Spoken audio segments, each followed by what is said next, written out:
Comienza en Radio María, Monasterios y Conventos, un programa dirigido por Leticia Casans.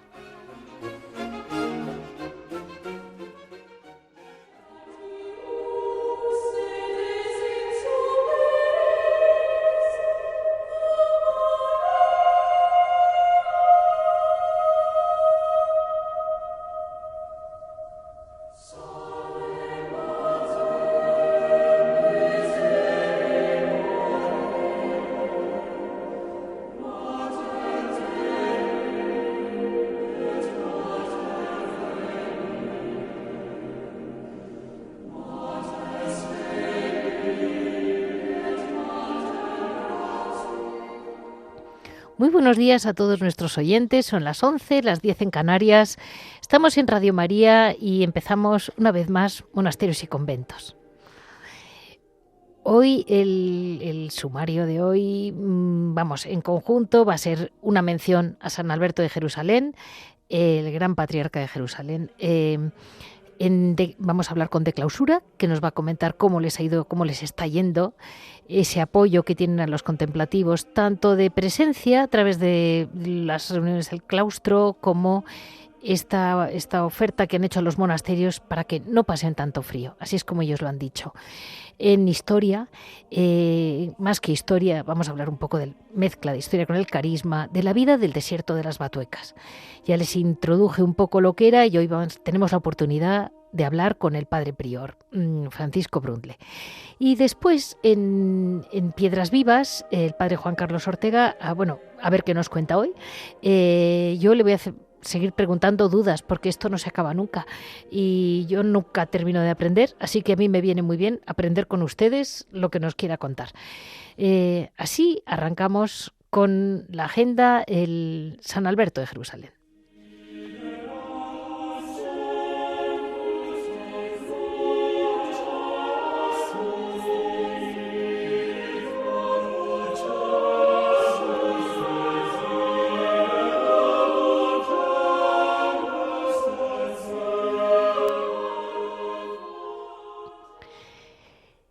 San Alberto, conocido popularmente como San Alberto de Jerusalén, nació en el siglo XII en Italia y él primero entró en los canónigos regulares de la Santa Cruz, estamos hablando del siglo XII, y fallece el prior, fue su prior tiempo, y después fue obispo de Bobbio en 1184 y gobernó 20 años. Fue un mediador de paz. Fue conocido, muy famoso como mediador de paz, porque consiguió poner paz entre ciudades. En aquel momento todavía estábamos en un momento muy medieval en que ciudad con ciudad se mataban. Y entre Pavía y Milán, entre Parma y Piacenza. Entonces fue conocido como un hombre muy capaz de llevar así la vida, ¿no? Y se cuenta que fue consejero para la regla de los humillados, es como se llamó. Fue elegido en 1205 como patriarca de Jerusalén. No podía vivir en Jerusalén porque estaba ocupada por los sarracenos, pero allí vivió, y en Palestina, en pleno Palestina. Y durante su patriarcado reunió a la comunidad de los ermitaños del Monte Carmelo y les dio una regla. El 14 de septiembre, que es cuando realmente lo celebramos, fue cuando fue apuñalado y falleció. Realmente era un hombre muy, muy recto y sobre todo es muy importante que esa regla que él debió de escribir, muy rezada, porque era un hombre profundamente espiritual que nunca permitió, por un lado ponía paz y por otro lado tampoco permitía que se abusara. De hecho, la persona que parece que fue el culpable que le mató era porque realmente llevaba un hospital mal llevado. Entonces tampoco pasaba por... No era un hombre simple. Y esa regla, que no es especialmente llena de artículos, larga, no, es corta, breve y muy marcada el consejo como para profundizar. Es un modo de unir a los ermitaños dentro de una vida que ya como vivían todos semijuntos, vamos a llamarlo así, en el mismo monte, dijo, pues vamos a hacer una vida medio comunitaria, medio ermitaña, de modo que puedan vivir, pero no cada uno a su aire, sino que los momentos de liturgia los vivan juntos. Y a partir de ahí pues necesitas una regla de convivencia, y esa es la que escribió, y de hecho es la que mantienen los carmelitas descalzos. Y los carmelitas calzados, las dos ramas de carmelitas, se han mantenido en la regla de San Alberto de Jerusalén. A mí eso me emociona porque me demuestra que dentro de que es una regla aparentemente simple, tiene una parte muy oriental, que es una parte muy profunda, muy poco, ya les digo, muy fácil para seguir personas de vidas luego relativamente diferentes, porque una cosa es una carmelita, otra cosa es un ermitaño carmelita, y todos pueden acogerse a una regla que cabe para todos, siendo siempre la búsqueda de la vida sencilla y del amor al Señor. Así vamos a dar paso a de clausura, a ver cómo les está yendo la campaña Que no pasen tanto frío.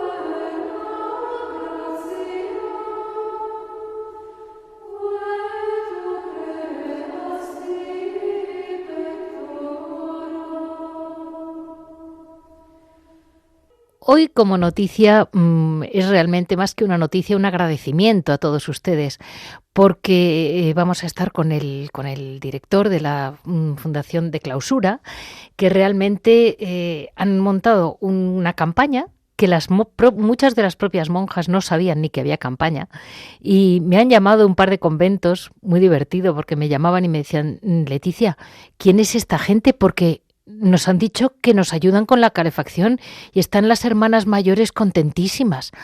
Y yo, de algún modo, digo, pues esta es una campaña que yo he conocido, que he vivido directamente, que escribe la Fundación de Clausura, nos ha convocado a todos a ayudar.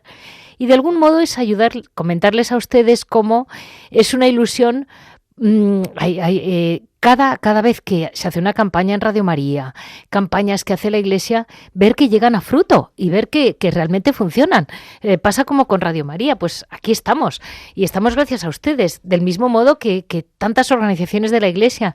Y es emocionante ver hermanas mayores que están al límite de condiciones, porque hoy en día no lo llamaríamos ni condiciones, casi tan duras, y cómo las mantienen humanamente las monjas, pero les falta el calor del invierno, porque es que hace mucho frío en España.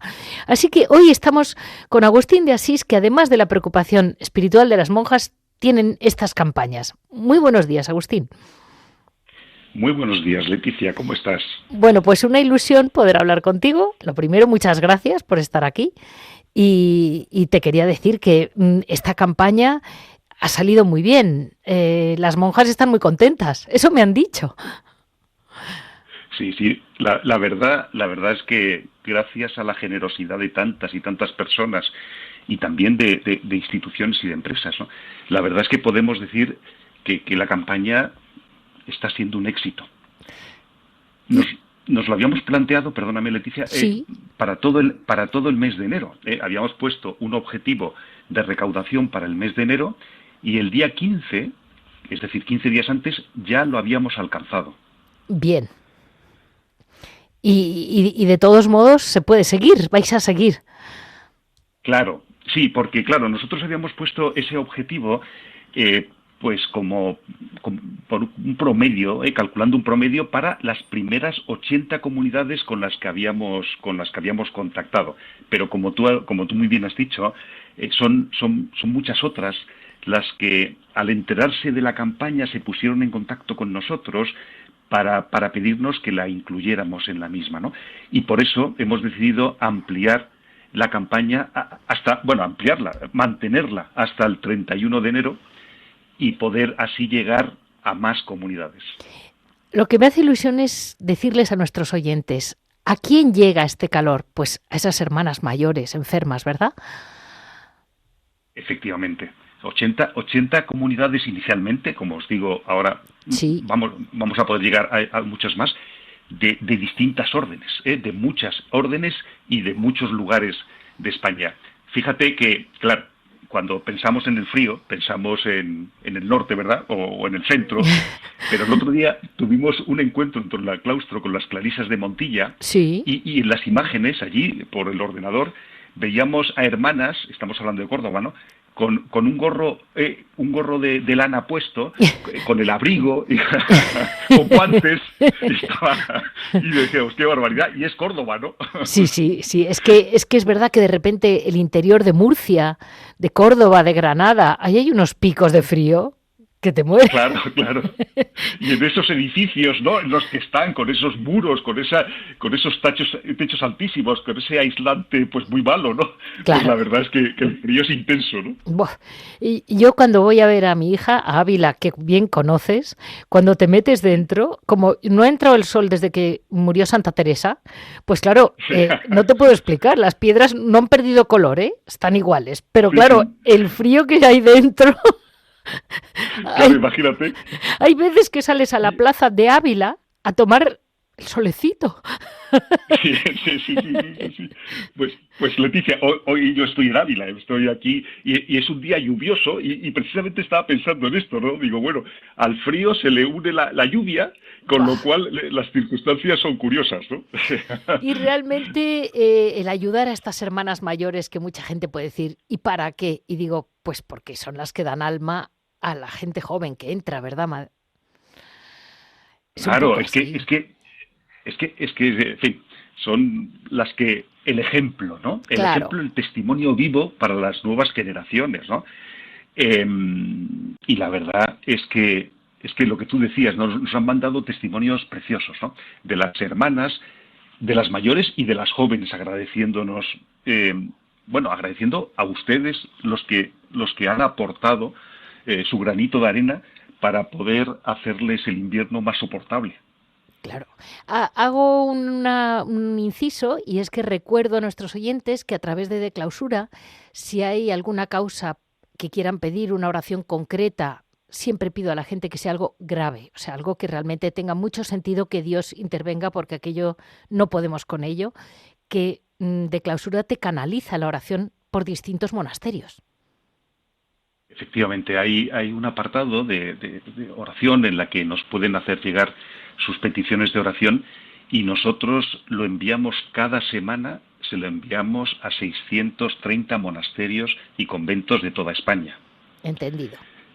Es que me parece tan importante porque la gente está muy necesitada de oración y hay veces que hay gente que está en grupos de oración, etcétera, lo puede pedir a su parroquia, pero hay veces que la gente está más abandonada que eso, como nuestras monjas con el frío, no tienen a nadie. Y digo, pues tranquilo, que si es algo muy grave y crees que el Señor te puede ayudar, pídelo. Sí, Leticia, y te diré que son cada semana cientos de peticiones que nos llegan, no solo de España, Vale. de todas partes del mundo. Vale. Es que por otro lado es emocionante ver la fe en la oración que hay. Parece que hay menos de la que luego hay. No. Por una parte, la generosidad desborda y por otra parte, el ansia de encontrar al Señor y el agradecimiento o la petición al Señor también desborda, lo vemos cada semana. Pues yo creo que es muy esperanzador saber que la gente parece que no, pero sí que están ahí, con los monasterios de Clausura. Sí. Porque creen en la oración. Pues, clarísimamente. Confían en la oración como intermediación para llegar al Señor y la verdad es que también ellas mismas, ¿no?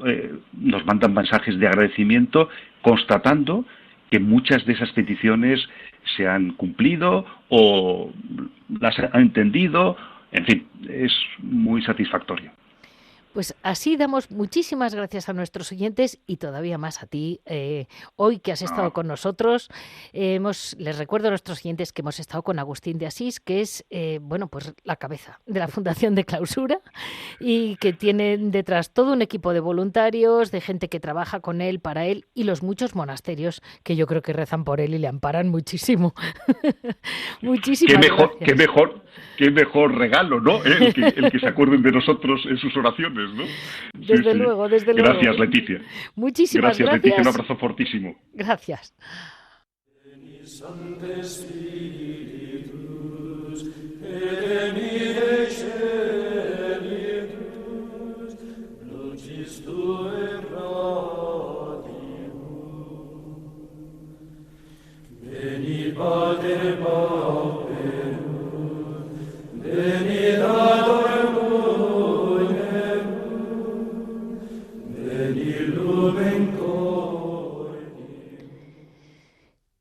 Como suelo hacer en estos meses de enero, justo después del follón de la Navidad, para tantísima gente, para tanto bullicio, una celebración de la Navidad bastante dudosa, pero para muchas familias muy auténtica, pero no quita que es muy importante saber que durante la Navidad también hay lugares de retiro que no dejan nunca de ser lugares de retiro. Y la vida eremítica está ahí. Acabamos de celebrar a San Pablo, primer ermitaño de la Iglesia occidental romana, reconocido, digamos. Pero no quita que la tradición eremítica viene de muy antiguo. Hoy tenemos la oportunidad de hablar con el desierto de las Batuecas. Tienen en un programa que hicimos La Virgen del Carmen una historia de los desiertos de España, pero el desierto de las Batuecas lo dejé muy solo mencionado, lo que es la historia, pero es realmente una preciosidad, y como yo sé que es el que tiene vida en España, pues me hace mucha ilusión comentárselo. Hoy tenemos la oportunidad de hablar con el padre Francisco Brandle, que es el prior. Les recuerdo que la vida eremítica del Orden del Carmen tiene mucha importancia porque realmente empezó siendo un grupo de eremitas en las faldas del Monte Carmelo, donde su fundador consideran que es el profeta Isaías, que fue el que empezó aquello de decir ya antes, mucho antes de venir el Señor, esa petición directa, ese contacto directo de la oración solitaria. Después, muchos siglos después, fue San Alberto de Jerusalén, siendo patriarca de Jerusalén, el que les escribió una regla, por ponerle un nombre, una regla muy poco detallada, muy poco latina, pero una regla abierta y muy basada en la introspección, es decir, en la oración privada, en la elevación de cada alma a Dios. Cuando los carmelitas vienen en aquella barquita que siempre les he comentado, que es como una cáscara de nuez que cruza el Mediterráneo y llega de la mano de su Virgen del Carmen a Marsella, y a partir de ahí se van expandiendo por Europa, siempre hicieron una vida bastante eremítica, siempre tuvo una parte eremítica, y San Juan de la Cruz y Santa Teresa de Jesús fue cuando realmente en la Reforma Descalza, ya en el siglo 1562 abre San José, pues por ahí, fue cuando Santa Teresa quisieron recuperar el concepto de vida eremítica, pero como realmente ya estábamos en otro mundo y en otra época y estaban ellos, imagínense, de entonces a nosotros, fue cuando se les pensaron en abrir como lugares de reposo, de retiro, de oración, que podían asemejarse a lo que había sido la vida eremítica profunda de nacimiento de la orden.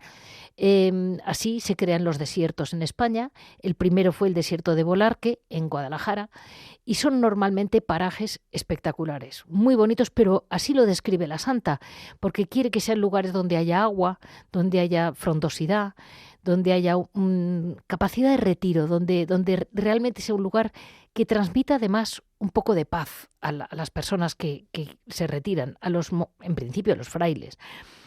Lo han mantenido hasta hoy.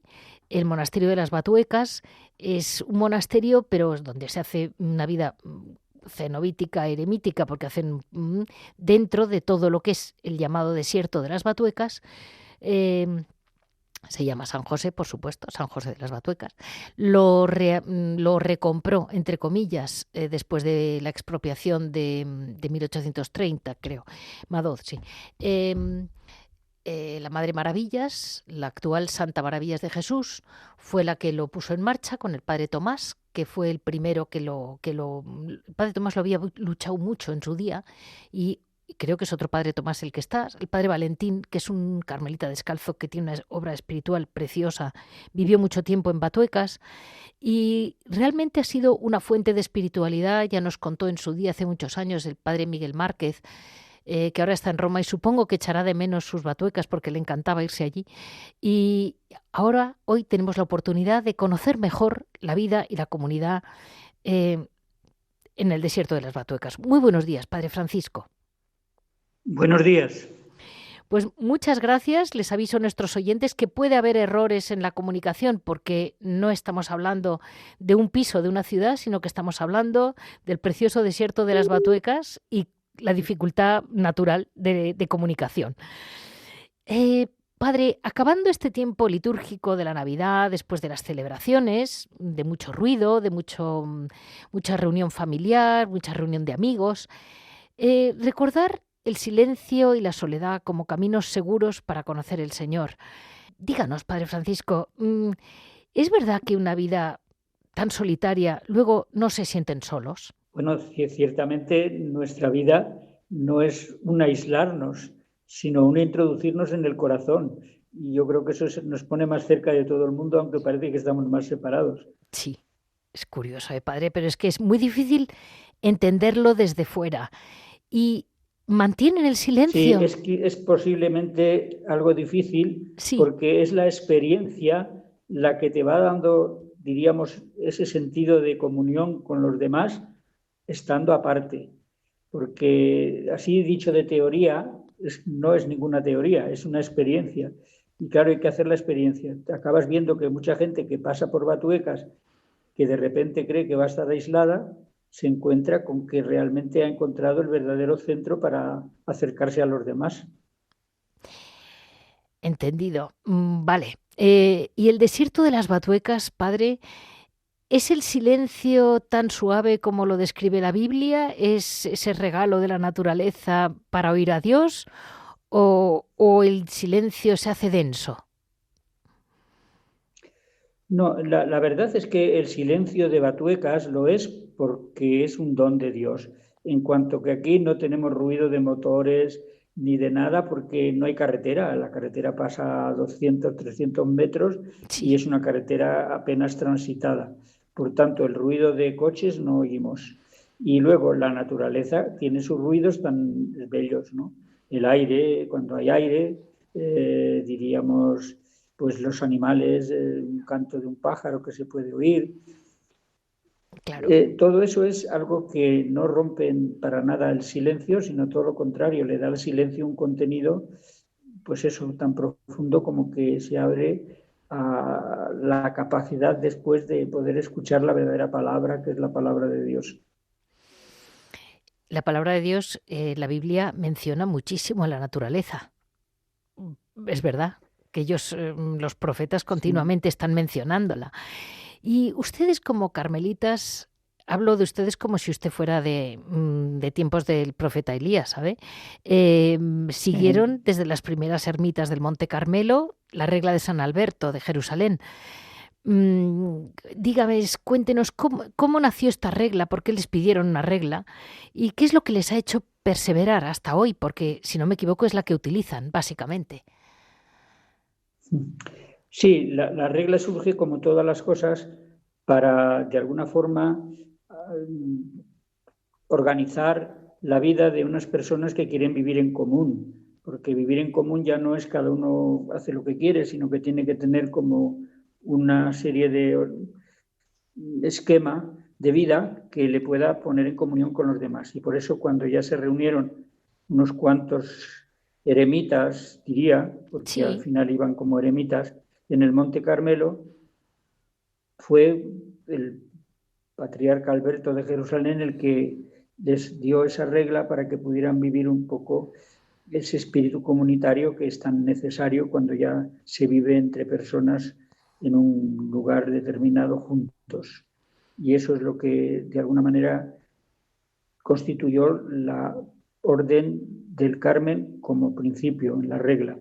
Luego, claro, tuvieron que salir del Monte Carmelo y la regla tuvo que adaptarse a las nuevas circunstancias de vida que trajo el haber emigrado hasta Europa. Claro. Y se asoció mucho a lo que eran las órdenes mendicantes, es decir, junto a lo que tenía propio eremítico del silencio, de la búsqueda de la palabra escuchada en el silencio, pues estaba también luego después ya la vida en común en medio de una ciudad. Sí. Y por tanto luego también ya después lo que sería el transmitir esa palabra y esa experiencia como todas las demás órdenes mendicantes que había en el siglo XIII. Con la Reforma descalza, si no me equivoco, fue Santa Teresa, y muy apoyada, me imagino, por San Juan de la Cruz, quienes quisieron recuperar ese espíritu eremítica de la orden, ¿no? Que fue cuando empezaron los desiertos. Trataron de descubrir y de valorar lo que pues todo el mundo conocemos como más propio de Santa Teresa, que es la oración. La oración entendida como ese trato de amistad con Dios. Sí. Después de ellos ya, en la generación siguiente, inmediatamente, había muerto ya Santa Teresa, es cuando, de alguna manera, para plasmar también ese espíritu contemplativo que Santa Teresa buscaba, se idearon este tipo de conventos ya más aislados de la ciudad, que son los desiertos carmelitanos. Sí. Pero está dentro de ese espíritu que quisieron infundir en la regla Santa Teresa y San Juan de la Cruz, haciéndola como pues mucho más capaz de vivir el espíritu contemplativo que lo había sido hasta entonces. Claro, porque con los siglos supongo que se había ido haciendo cada vez más comunitaria y tenías menos espacios, digamos, para poder vivir una vida más parecida a lo que había sido el origen eremítico, ¿no? Sí, lo que ocurre es que una vez que se crearon estos desiertos, pues primero porque se buscaron lugares ya propicios, lugares retirados, y luego porque se buscó un orden de vida en el que se favoreciera ese silencio, sí, la vida en común en cuanto al rezo en común, en cuanto a la comida en común, pero después, como no hay una proyección hacia afuera, pues el silencio se mantiene y la actividad es más bien interior. Entendido. Y desde la vida pues llena de actividad o sobreactividad de hoy en día, parece que la vida es como un retiro, envuelto en belleza, en naturaleza. Es como que suena desde aquí, desde el centro de Madrid, como algo un poquito bucólico, como si dijera, se ha librado de los problemas, se ha ido a una vida fácil. Y yo le pregunto, ¿es tan sencillo como dice Santa Teresita de Lisieux, dice que la sencillez del alma es la base? ¿Es realmente tan fácil ser sencillo y estar solo mirar lo bueno o apreciar lo bueno?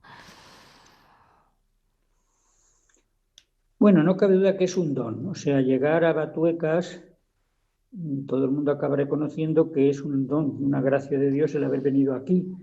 Porque, bueno, pues uno puede ir buscando, pero a veces, bueno, pues busca lo que le gusta. Pero cuando se le ofrecen cosas que no busca porque no las conoce, pero se le dan, pues descubre esto que decimos, la naturaleza, silencio, de un modo nuevo, porque yo lo puedo tener en la cabeza, pero no lo conozco.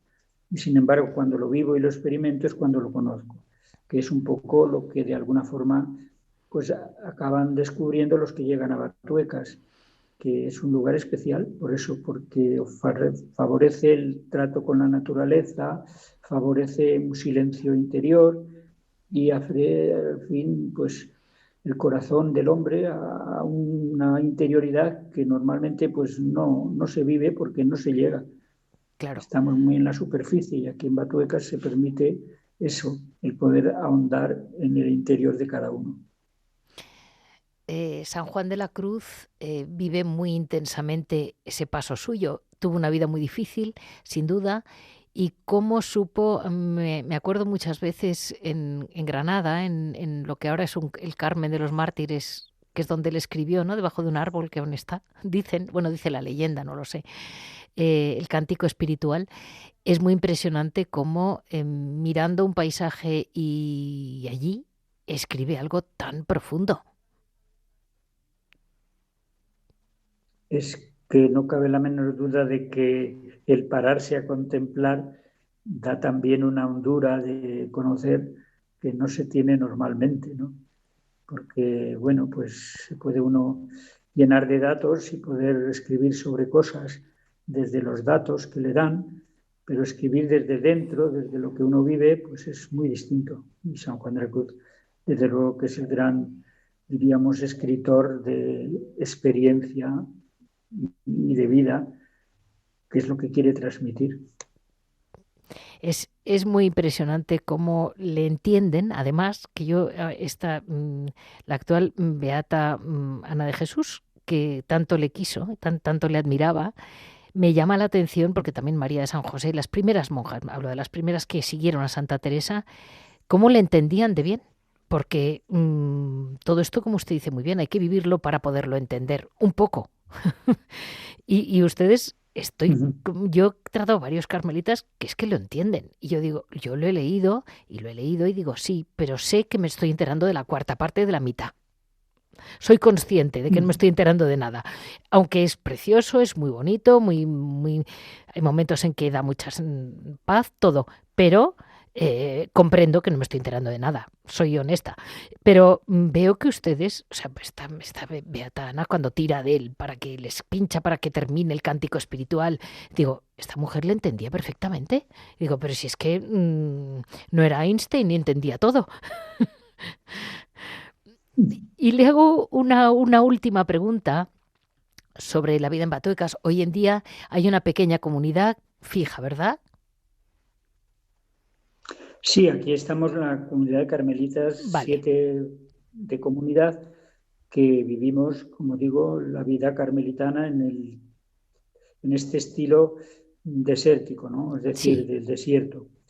Y el estilo del desierto, pues no es más que tener horario muy sencillo para rezar las horas en común, para comer en común y después pues buscar el silencio y cada uno, pues como aquí es un espacio muy amplio, hay trabajo para todo, porque la huerta es muy grande, porque la Claro. casa es grande y cada uno va haciendo su trabajo en silencio y así se mantiene el, diríamos, estilo de vida carmelitano de desierto. Y le hago una última pregunta. ¿Qué lugar ocupa en Batuecas la Virgen María, la Virgen del Carmen? Yo qué sé, el nacimiento de la orden cuando ella fue realmente la brújula, ¿no? La estrella de la mañana. ¿Cómo la tienen ustedes allí? Sí, María está en silencio, pero está en el centro. Quiero decir que, porque no es tampoco estar hablando, dando ideas sobre María, sino sintiendo su presencia contemplativa. Y por eso lo que siempre pedimos a la Virgen es mantenernos en esa escucha de la palabra como ella, y en esa escucha de la palabra es donde también nosotros hacemos más presente a María, en la escucha de la palabra y por tanto en ese estilo orante que es escuchar la palabra de Dios. Yo también me gusta recordar en estos días que estamos viendo cómo tanto San José como la Virgen, como la familia, la Sagrada Familia, cómo cumplían con las reglas de alguna manera. O sea que ella era contemplativa, pero tampoco es que hiciera lo que le apeteciera, hacía lo que tenía que hacer como hija del pueblo de Israel, ¿verdad? Es muy impresionante esa Bueno, ella, claro, obediencia. vivió su vida en ese contexto en que le tocó vivirlo, de la historia, en un pueblecito de Nazaret y con las, diríamos, condiciones que tendría aquel espacio donde ella le tocó vivir. Pues un pueblo pequeño, con unas condiciones de vida muy sencillas, y ella es la que vivió. O sea, no vivió en un monasterio, no vivió en una pequeña aldea que era Nazaret y comprometida con José a educar al niño Jesús. Pues bastante parecido debía ser aquello, ¿eh? No crea que aquello debía de ser una metrópoli. Eh, pues Sí, sí. así dejamos con este sabor a una mezcla entre que realmente los carmelitas nunca mueren, la naturaleza tampoco, y ahí está, regenerándose generación tras generación, como dice mucho la Biblia. Y vamos a dar paso dentro de un momento a el trabajo principal que tienen los padres del monasterio de las Batuecas, del desierto de las Batuecas.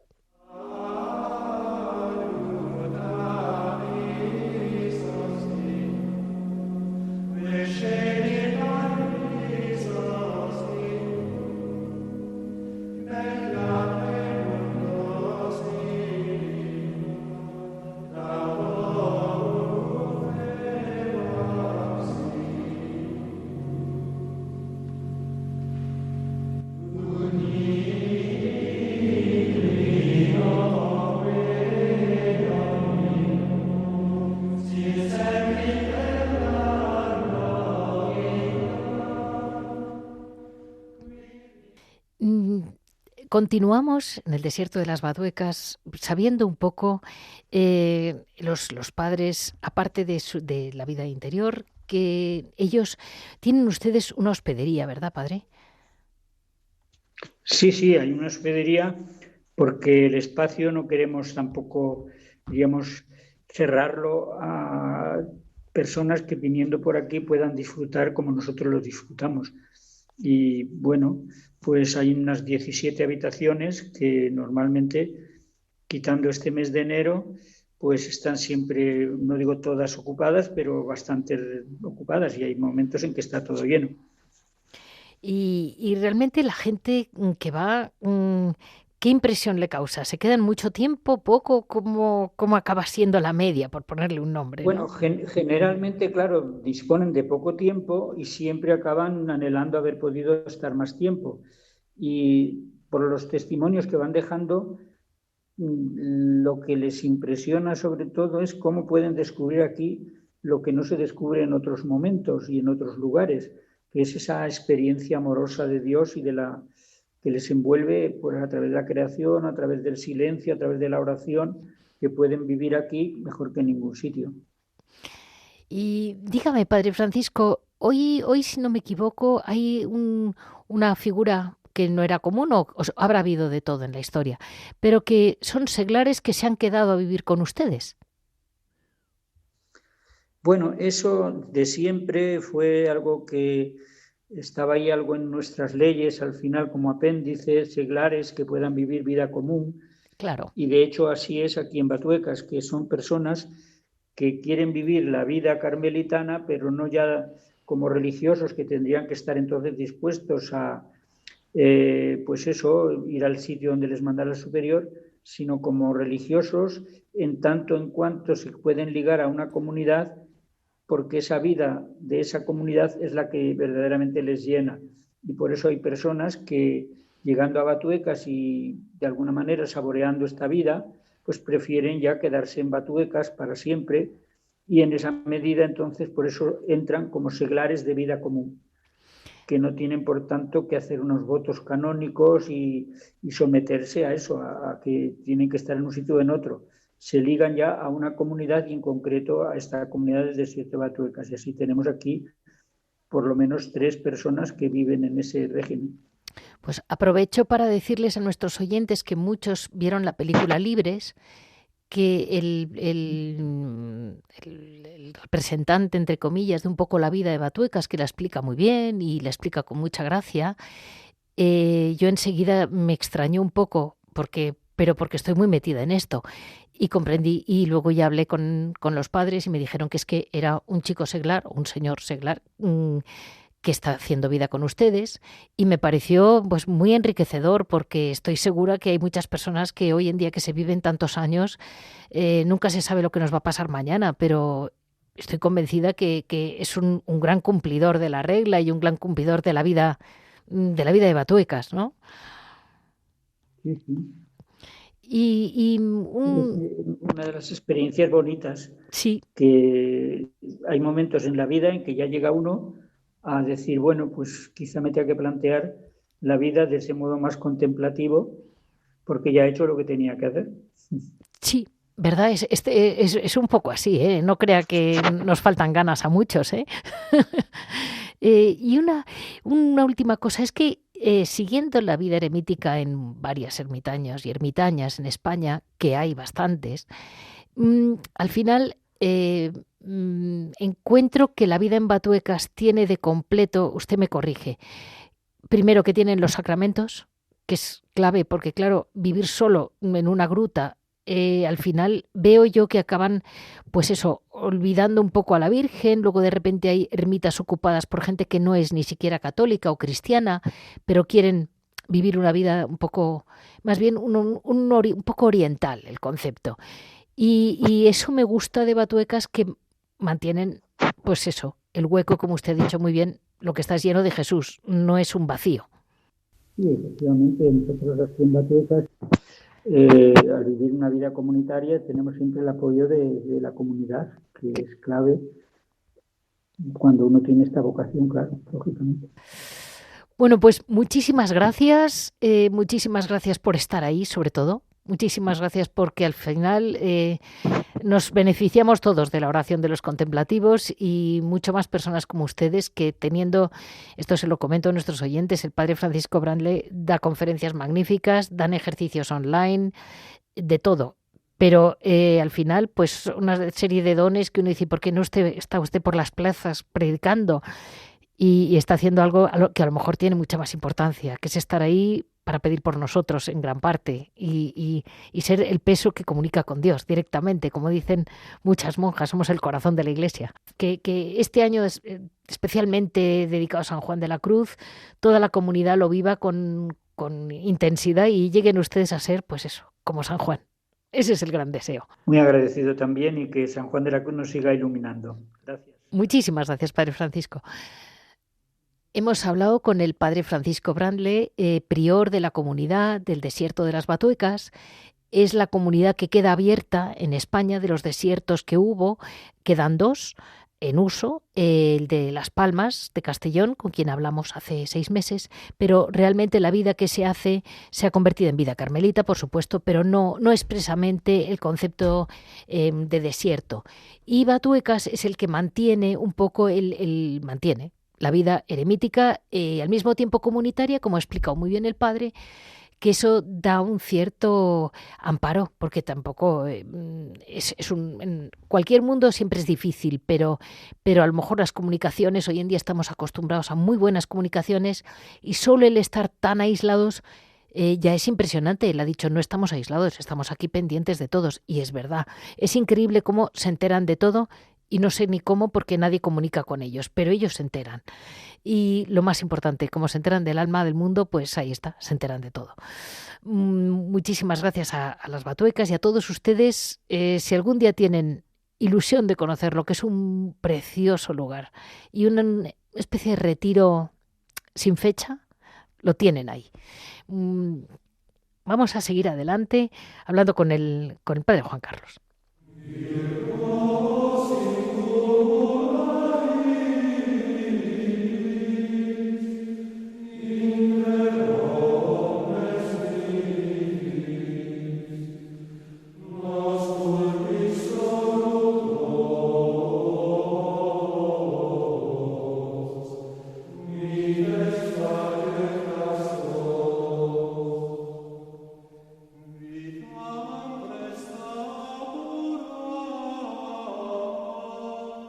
Estamos en Piedras Vivas, que nos mantiene vivo el padre Juan Carlos Ortega. Les recuerdo, porque a lo mejor no se acuerdan desde el año pasado, que el padre Juan Carlos Ortega es el actual director de Claune, que es Claustros Necesitados, la Fundación Pontificia de Mantenimiento de Ayuda a los Monasterios. Realmente estaba un poco triste y el padre Juan Carlos, la verdad es que le está metiendo mucha vida. Y tenemos la oportunidad de que esté con nosotros en el programa. Muy buenos días, padre Juan Carlos. Buenos días, Leticia. Muy buenos días por todo lo que haces con este programa. Bueno, no lo sé. ¿Y lo que hace usted? ¿Qué? Bueno. Pues mire, seguimos esta ruta de ir conociendo mejor los valores, el peso de la vida contemplativa. Y aquí hay una pregunta que no sé si la hacen los oyentes, la hacemos todos, porque se la hago yo también. Usted va enseñando cosas, vamos aprendiendo más sobre la vida contemplativa, pero hay algo muy básico que yo quería preguntarle. Este programa se llama Monasterios y Conventos. ¿Y hay alguna diferencia entre un monasterio y un convento? Porque a mí hay veces que me dicen, no, esto es convento, no, esto es monasterio. Y digo, perdón. Y yo rápidamente pongo monasterio o convento, pero realmente no acabo de saber de qué va. Bueno, vamos a ver. Estamos hablando de la vida contemplativa, ¿eh? Esto es importante. Sí. Dentro de la vida contemplativa, monasterios y conventos viene a ser lo mismo. Ahora diré cuál es la pequeña diferencia, pero que en el fondo no se respeta, sino que en el diálogo ordinario se consideran realmente palabras totalmente sinónimas, ¿no? Otra cosa ya es la vida activa. Con la vida activa, ordinariamente se habla de conventos o casas religiosas, no de monasterios. ¿Cuál es la diferencia? La diferencia es más bien la antigüedad. ¿Bien? Vale. Las órdenes contemplativas que son más antiguas, bien, nacieron en lo que se llamaba en aquel momento monasterios, bien. Y entonces, bueno, si nosotros cogemos ordinariamente lo de la antigua tradición monástica, cistercienses, cartujos, benedictinos, sí, canónigos, regulares, redentoristas, todos esos, ordinariamente suelen ser monasterios. Digo ordinariamente porque después se usa de una manera diferente, ¿no? En cambio, las que ya son un poquito más actuales, entonces se suele llamar conventos, ¿bien? Pero en el fondo se puede utilizar los dos términos y los dos términos significan lo mismo. Es decir, un monasterio y un convento viene a ser lo mismo. Ya digo, ordinariamente es un poquito más antiguo el monasterio, tiene más historia, pero no hay una diferencia de fondo entre un término y otro. Vale, entendido, porque yo ahí no crea que... Bueno, hay grandes monasterios como las reales fundaciones, ¿no? Como las huelgas, que son como que impactan ya de por sí, ¿no? Esos tamaños, esos, como usted dice muy bien, esa historia. Claro, eso es un monasterio, te llama. Pero y si lo vemos, pues ese monasterio ordinariamente está regentado por benedictinos, ¿no? Es decir, por eso son órdenes antiguas, sí, que bueno, tiene también esa estructura de un cuadrado donde está todo el pórtico, donde tienen el claustro para pasear los frailes, pero en el fondo viene a ser lo mismo. Por eso en el fondo la terminología va bien por antigüedad, pero luego hay comunidades que prefieren ser llamadas conventos aunque vivan en una estructura de monasterio, y otros pues que prefieren llamarlo monasterio pues porque esa es la tradición que traen desde su fundación. Y me viene otra cosa a la mente. Luego están las abadías. Porque aquí, bueno... Sí. Bueno, sí, son preguntas, yo no digo curiosas, sino reales. A ver, antiguamente, o sea, volvemos a lo mismo, son tradiciones que vienen desde hace muchos años. Sí. Las tradiciones más antiguas, vuelvo a decir lo mismo, los cistercienses, benedictinos, cartujos, etcétera, tenían a su superior le llamaban, y eso es curioso también, le llamaban padre, abba, sí, abad. Bien, entonces el superior, el encargado de todo un monasterio, de toda una comunidad, era llamado el abad. Bien, por diversas circunstancias, luego órdenes que nacieron un poquito después, pues lo empezaron a llamar priores. Bien, el prior o la priora. Y ahora en el último siglo, los dos últimos siglos, más bien se llama superior. Bueno, es terminología. ¿Qué ocurre? Que entonces, los monasterios más antiguos, a quien lo dirigía se llamaba abad, pues de ahí surgen las abadías. Vale. Es decir, ¿qué es una abadía? Pues es un monasterio en el que quien lo dirige recibe el nombre de abad.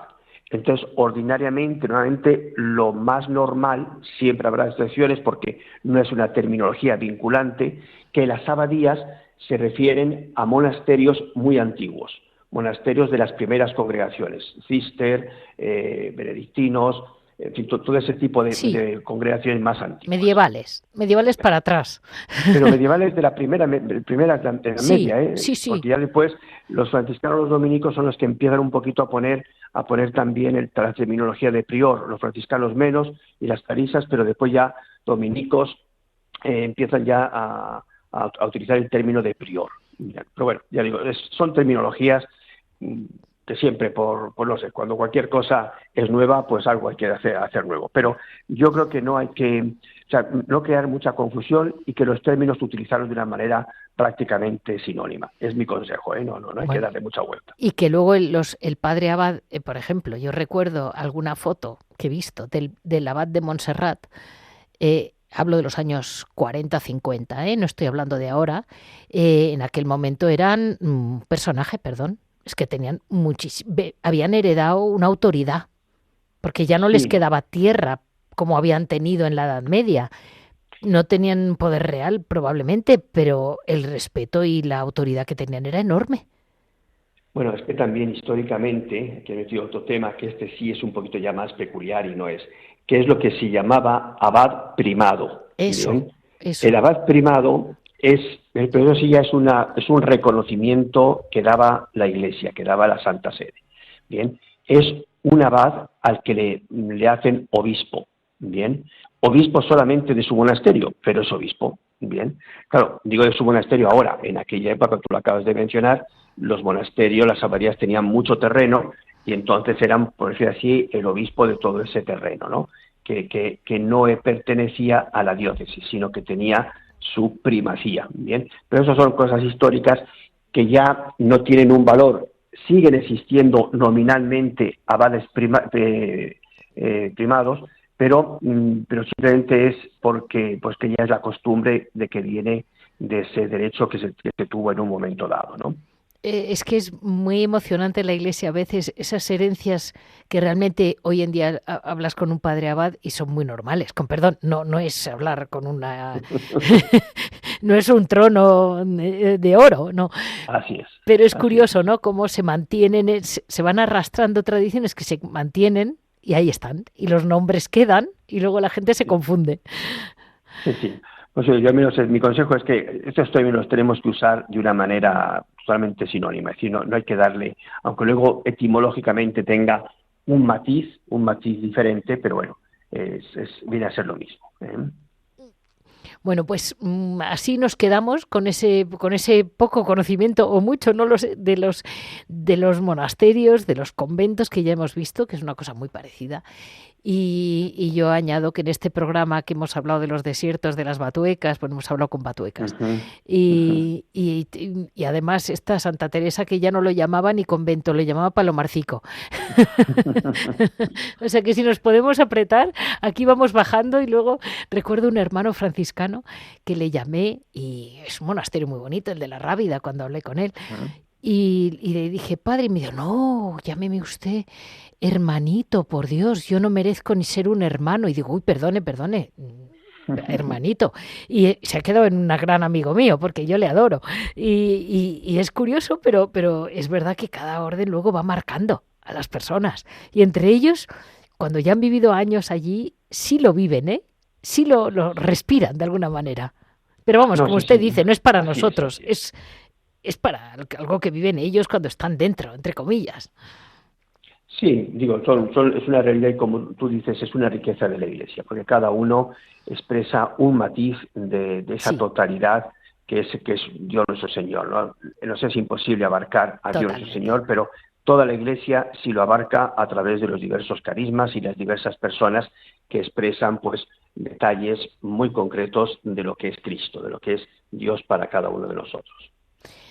Muchísimas gracias, Padre Juan Carlos. Les recuerdo a nuestros oyentes que el Padre Juan Carlos Ortega es actualmente el director de Claune y que todos tenemos que intentar apoyar. Igual que apoyamos a la Iglesia, apoyamos a De Clausura, apoyamos a Contemplare y tenemos que apoyar a Claune, que es la fundación de Derecho Pontificio que hay en España.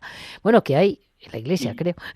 Así es. Y sobre todo la vida contemplativa, eso es importante. Claro. Que la vida contemplativa se sienta apoyada. Muy bien. Pues mil gracias, Leticia, como siempre. Muchas gracias por tu entusiasmo. Gracias. Así terminamos hoy nuestro programa de este lunes 19 de enero. Hemos hablado básicamente de la primera, la regla general que escribió San Alberto de Jerusalén, así es como le conocemos, que es la regla de los eremitas del Monte Carmelo. Hemos hablado de clausura, como la campaña que ellos han hecho para que no pasen tanto frío, así es como lo han llamado, que ha tenido una gran respuesta y que nos demuestra que cuando nos piden cosas, si es poquito y nos piden sin agobio, como al final sí que reaccionamos aquí, en Radio María, en todo, y que tenemos que seguir porque ellas lo agradecen. Y Radio María lo agradece y la Iglesia lo necesita. Luego, en la vida del desierto de las Batuecas, hablaremos con el padre Francisco Brundle, que es el prior. Hemos tenido la oportunidad de hablar con el monasterio de las Batuecas, con el padre Francisco Brundle, que es el prior actual de la comunidad que vive allí.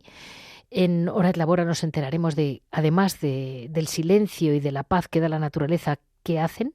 Y el padre Juan Carlos Ortega nos ha comentado un paso más en conocimiento de detalles que a lo mejor no llegamos. Ya saben que para cualquier comentario, cualquier duda, me pueden escribir en monasteriosyconventos@radiomaria.es. Se lo repito, monasteriosyconventos@radiomaria.es. Si desean escuchar los programas de la página, www.radiomaria.es, tienen disponibles en los podcasts Monasterios y Conventos. Muchas gracias a todos por su apoyo y por los correos que he recibido esta Navidad, muy agradables y muy simpáticos, y espero contestarles con un poco más de brevedad. Muchas gracias a todos.